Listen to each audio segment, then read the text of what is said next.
Hey Peter, thanks so much for getting these across to me, mate, and also awesome stuff to see that you managed to get down to the range. Both, I think, was it Saturday and also yesterday, or Friday and yesterday. That's fantastic stuff, mate. Really good to hear as well that yesterday's session went a little bit better. If you could, on this one here, tilt the camera down a little bit more so that we can actually get club face and ball in the shot, that would be awesome, because club face is actually really important right now because the grip is more neutral. It's definitely still stronger, but that's fine right now.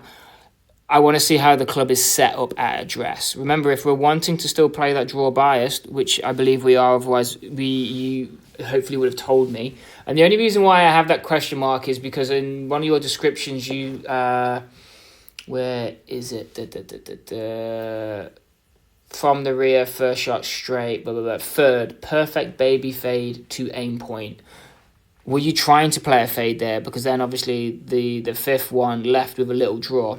Now, I have out in all of my notes that we're still looking to try and play that draw. So please correct me if it's changed and just tell me why, mate, and we can make that happen.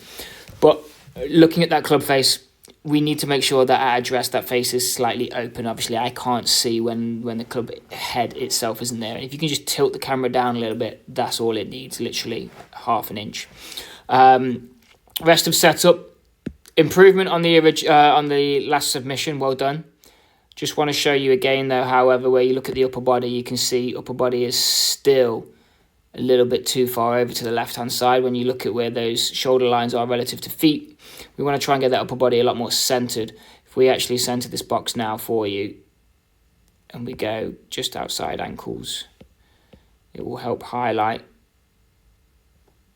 the upper body. And you can actually see rib cage is pretty much bang on top of pelvis. If we get that line working straight down the middle of the box, you can see right now pelvis is left side, brilliant, but rib cage also is at this point. Now it does alter throughout, and I'll show you in a second what I mean by that. You can just see where the consistency of setup changes ever so slightly. But what we've got right now, mate, here, if we just have a look, and if I just draw a little yellow circle to where the center of your pelvis is at setup, and then center of rib cage or sternum at setup, and then we go to top of backswing,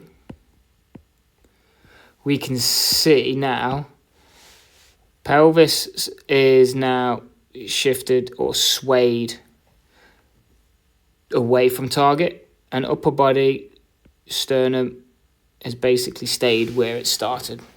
So it isn't a lateral shift with the rib cage, but it is still that shift with pelvis. That throws the spine angle off. That turns us into that reverse pivot that we've spoken about. So then from there, you've got a pressure shift down and across, and then you've got to try and all of a sudden now drop the club in and get pivoting back or on yourself with the upper body to try and make it work. And this is where we can have low point and strike issues, okay? Furthermore to that, mate, if we have a look at the down the line, just going back to the conversation we had last time right now, hopefully you can see straight away just how much the pelvis looks forward, how much you look forward, and how much your weight looks forward here. Just in your feet in itself, you can actually look, the right heel is off